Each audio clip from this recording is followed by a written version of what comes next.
Buenas tardes, docente Alfonso Alvarado Vigo, docente de la Universidad Autónoma del Perú. Referente al informe legal, el tema que nos ha tocado, el impacto de los tratados internacionales en la legislación nacional. Los integrantes del grupo son mi persona, Segovia Cotrina Carlos, con Orsit, la compañera Vega Naya Mayra Alejandra, también con Orsit en pantalla, la compañera Soto Castro Cristina con Orsin en pantalla y el compañero Pérez Flores Jan con su Orsi también respectivo.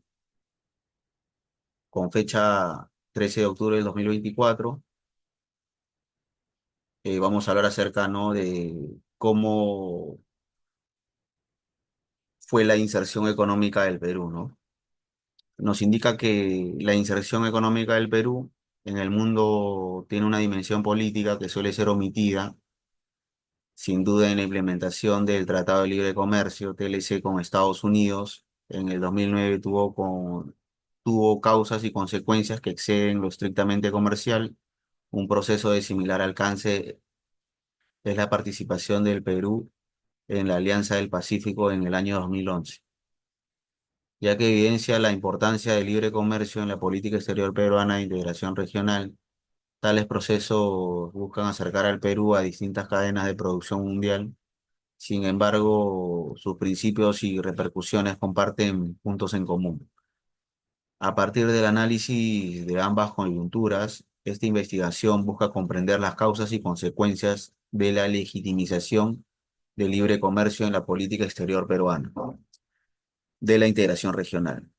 En el estudio sigue una perspectiva neo-gramsciana, la cual investiga la interrelación de tres variables principales, las cuales son ideas, instituciones y capacidades materiales. Desde esta óptica, podemos ver que se propone tanto la suscripción del TLC con Estados Unidos como la creación de la Alianza del Pacífico. Son coyunturas críticas que redefinen la política exterior peruana. Dicho proceso es impulsado por las coaliciones aperturistas, instituciones políticas, en exteriores, mecanismos de legitimización del libre comercio que dan forma a una estructura hegemónica en constante cambio. Palabras claves: libre comercio, legitimación política exterior de Perú.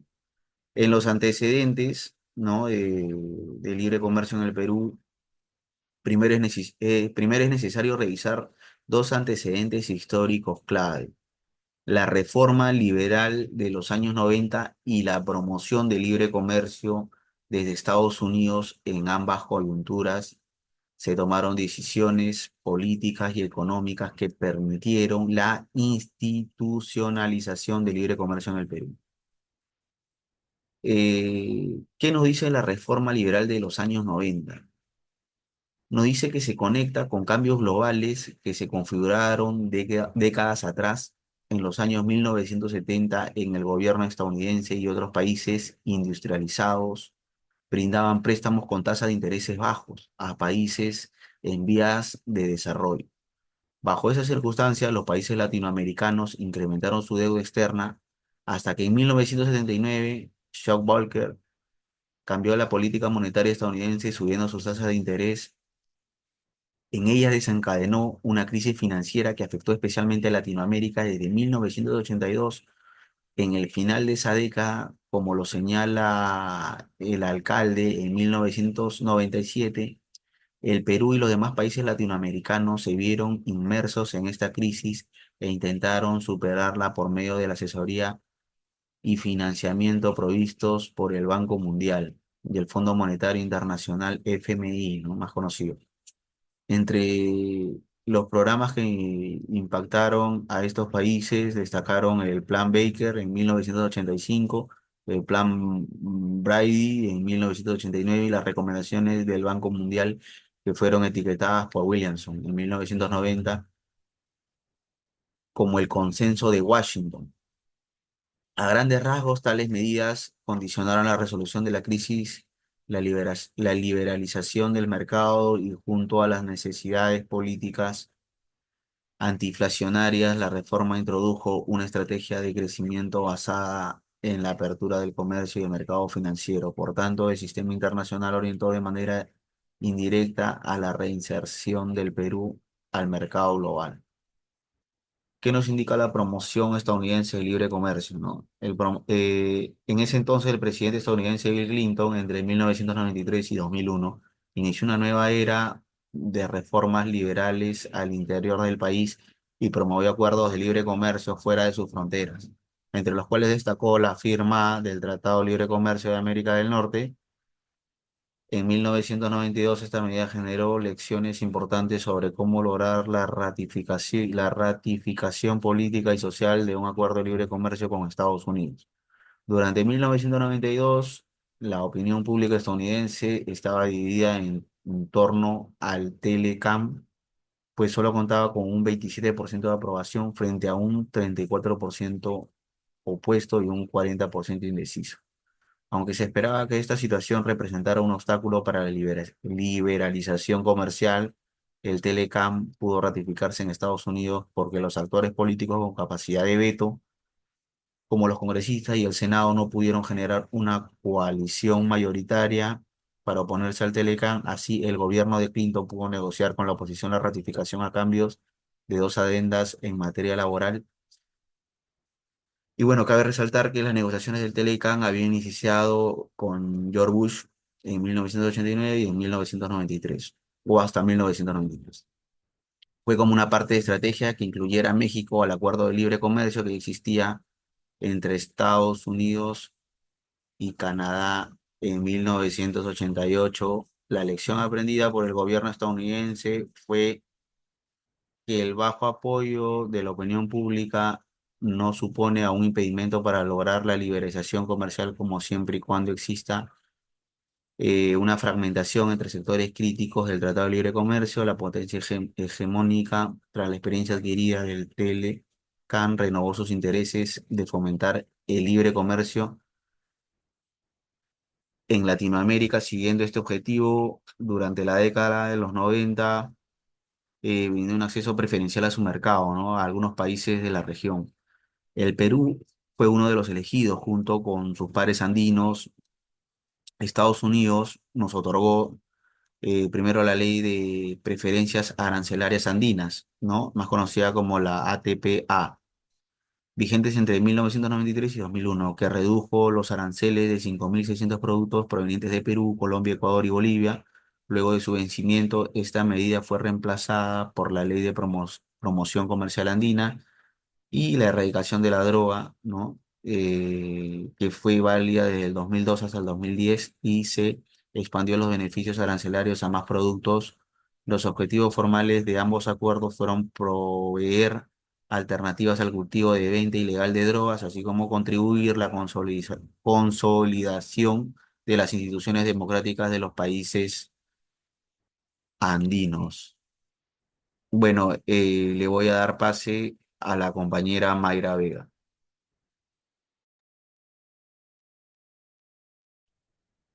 Buenas tardes, profesor. Buenas tardes, compañeros. Bueno, yo hablaré sobre la dimensión ideológica del libre comercio en el Perú.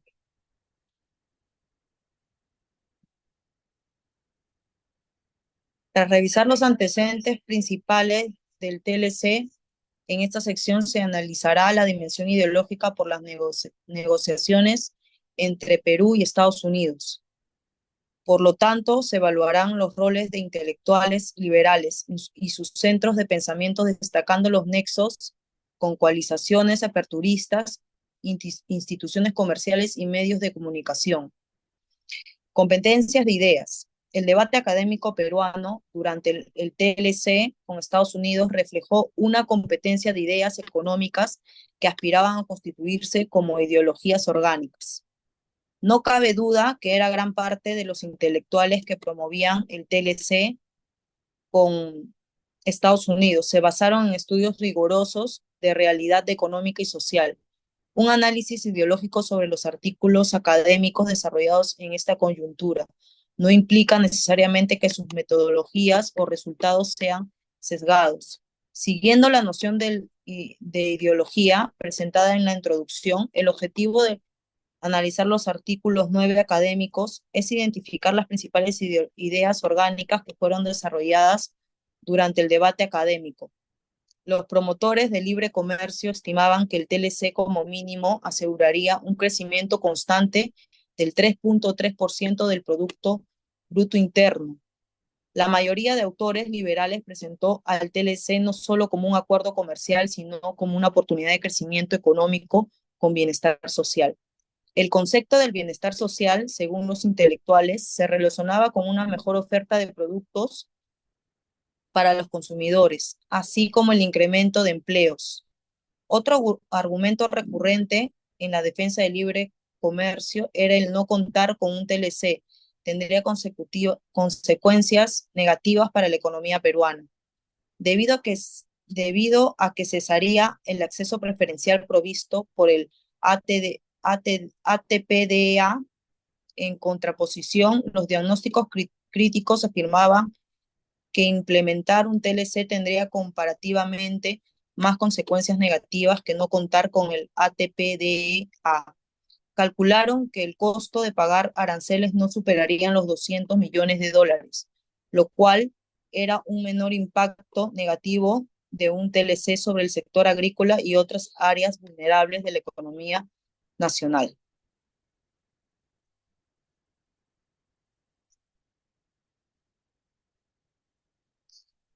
En respuesta a los cuestionamientos, se afirmó que Perú ya protegía patentes de productos farmacéuticos y la firma del TLC no afectaría tal compromiso, sino que se buscaba asegurar que los laboratorios de investigación cuenten con incentivos para aumentar sus inversiones. Bueno, le doy pase a mi compañera Cristina Soto. Buenas tardes, profesor. Buenas tardes, compañeros. Hablaré sobre el tercer punto. Los primeros casos de aplicación de las normas de tratados internacionales sobre derechos humanos en la jurisdicción interna. El fallido intento de inaplicación judicial de la ley de amnistía. Esto habla sobre el fallido intento de inaplicar la ley de amnistía en Perú, que se promulgó en 1995 durante el gobierno de Alberto Fujimori.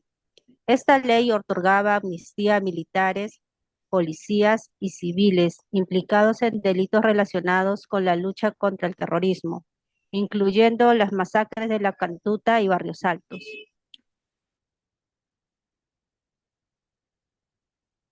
donde el grupo Colina Militar estuvo involucrado en desapariciones y ejecuciones sumarias. Aunque una jueza intentó no aplicar la ley de amnistía, argumentando su incompatibilidad contra la Constitución y los tratados internacionales sobre derechos humanos, el Congreso, controlado por el oficialismo, aprobó una nueva ley que impedía, fortaleciendo la impunidad de los responsables. Años después, la Corte Interamericana de Derechos Humanos en el 2001 declaró que las leyes de amnistía violaban la Convención Americana de Derechos Humanos y ordenó que el Estado peruano investigara y sancionara a los responsables. Esto revirtió la amnistía y permitió que se procesara a los autores de las masacres. La Corte también estableció un criterio general, declarando inadmisibles las leyes de amnistía que impidía sancionar graves violaciones de derechos humanos. El triunfo a medias en el reclamo de la indemnización por errores judiciales.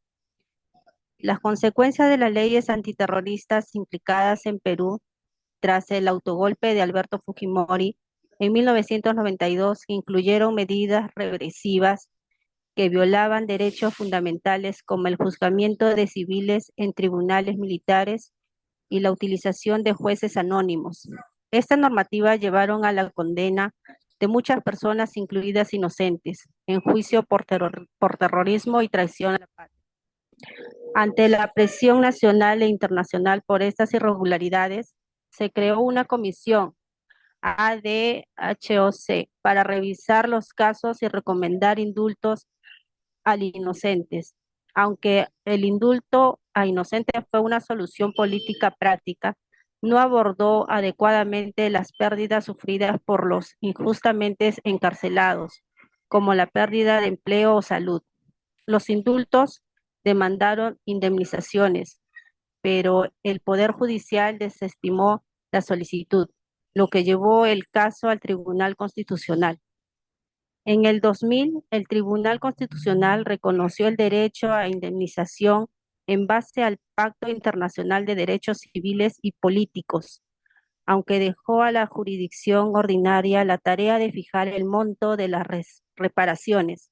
Sin embargo, el fallo adoptó una postura conservadora al otorgar a los tratados internacionales, incluidos los de los derechos humanos, un rango legal similar a las de las leyes, en lugar de un estatus prevalente sobre ellas.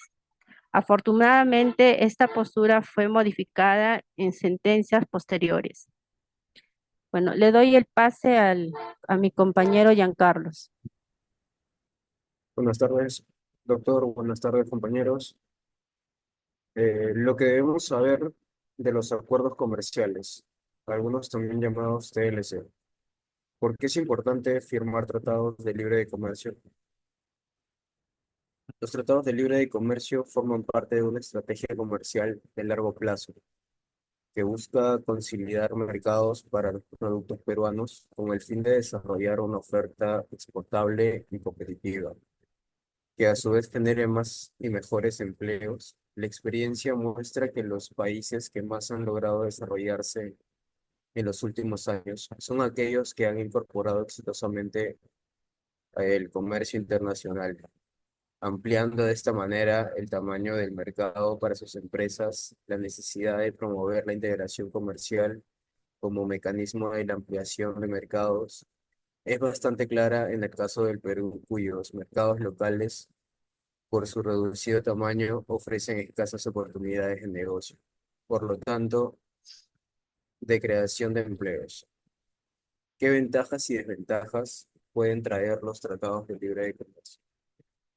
Los tratados de libre comercio traen consigo beneficios que están relacionados no solo con aspectos de tipo comercial, sino que son positivos para la economía en su conjunto, permiten reducir y en muchos casos eliminar las barreras arancelarias y no arancelarias al comercio, contribuyen a mejorar la competitividad de las empresas, dado que es posible disponer de materia prima y maquinaria a menores costos.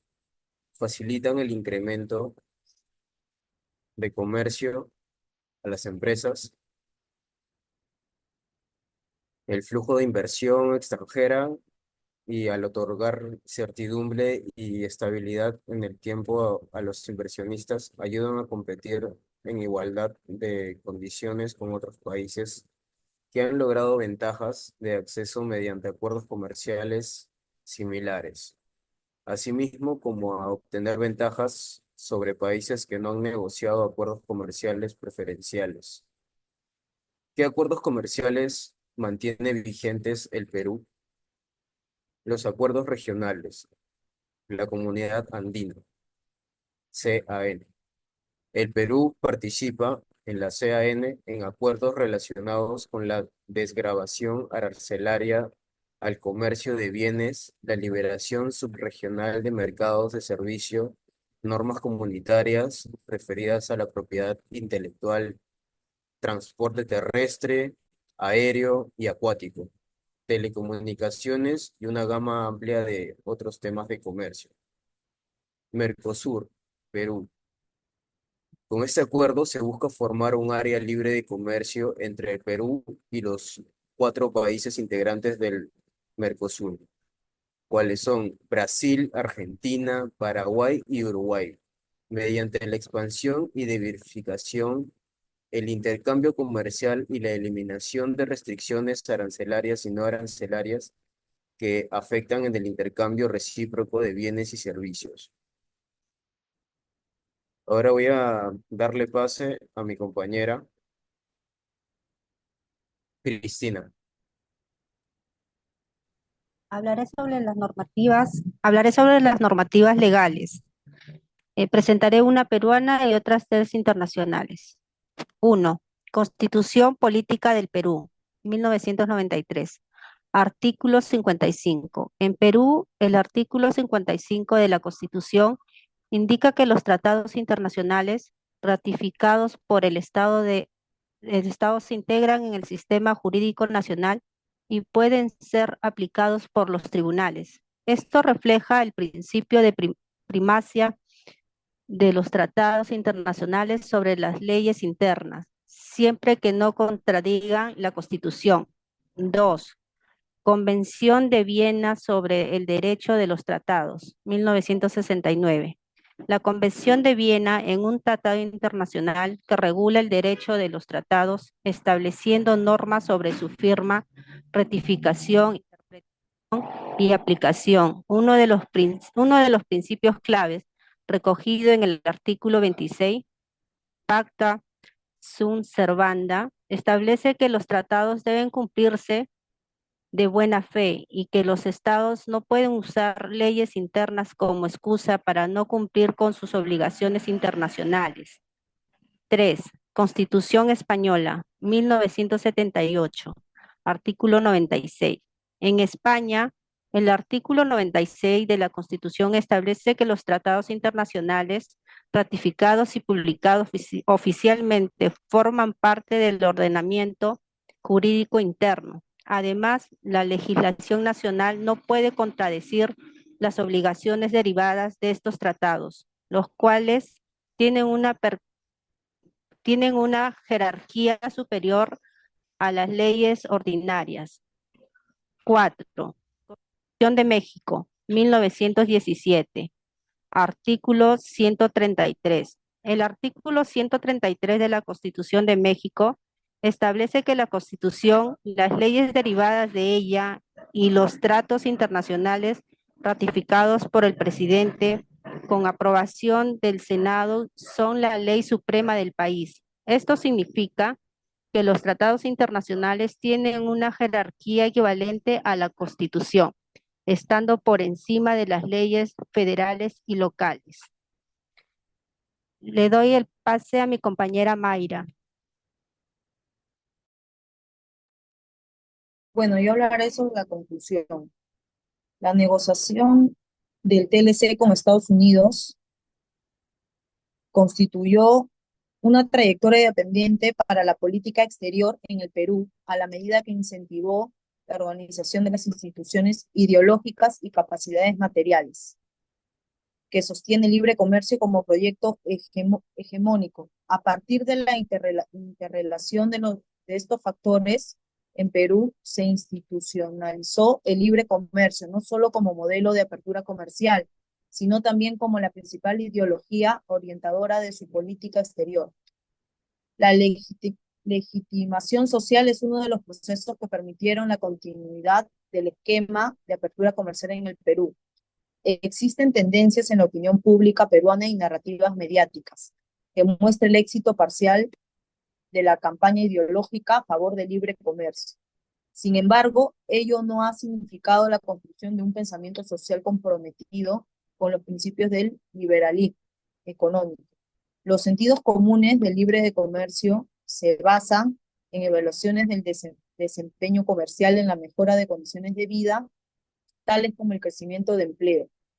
Los mecanismos de influencia ideológica han sido eficientes al formar intelectuales liberales, tecnócratas y vínculos entre los intereses de la coalición 102 aperturistas en el sector público.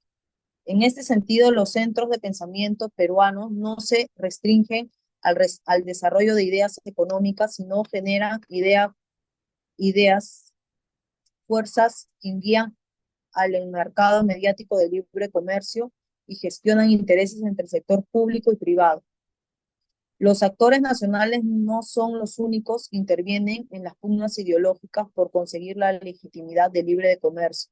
También entran en juego redes transnacionales de centros de pensamientos e intereses geopolíticos de la potencia hegemónica. Los efectos de la legitimación del libre de comercio sobre la política exterior peruana se manifiestan en el diseño institucional del Ministerio de Relaciones Exteriores y el Ministerio de Comercio. Pese al aparente desentendimiento entre ambos ministerios, existe un consenso fundamental sobre la profundización del libre de comercio y el rol que debe asumir en el Perú el mercado internacional. Esta convergencia ha facilitado la formación de una identidad comercial en la política exterior peruana.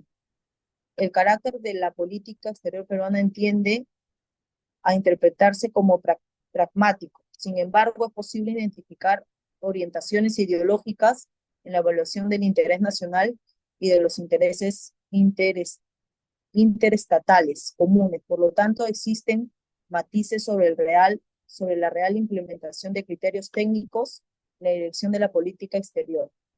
Le doy el pase a mi compañero Giancarlos.